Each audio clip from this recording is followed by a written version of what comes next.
Got it Tuesday, everybody.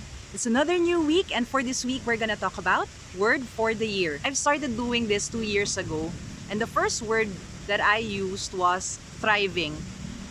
So in the last 2 years, I made sure that I did not go on survival mode.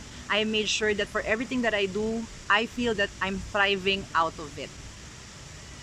Last year, my word was intentional.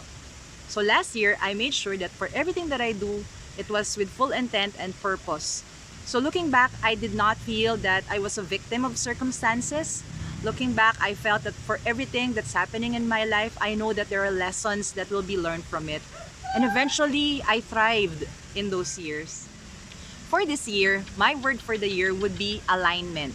Make sure that it would be aligned to what I really want to happen in my life. So it gives me the capability to say yes to the things that I want to happen and to say no to the things that I know would drag me down. So I'm gonna help you also identify your word for the year. What made it successful for me was identifying a word where I could always go back to and make sure that I work on that word as my commitment to myself. It's also like a self-love declaration. So what do you really need for this year? I'll give you some examples.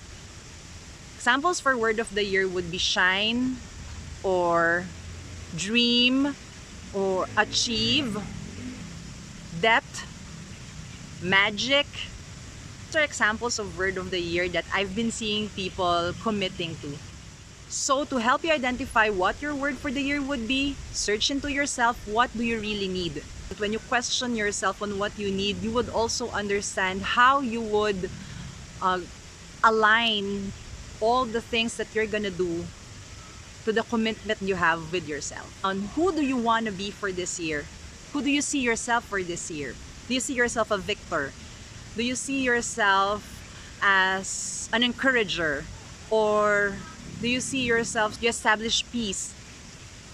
Identify what you want to happen and work your way towards it. So hopefully this vlog helped you to identify your word for the year.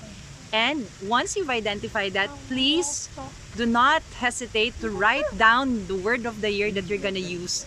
And with that, we could help each other reach the success or the dream or the goal that we have for 2021. Thank you so much for listening. And as I always say, have a blessed day and Gratitude Tuesday!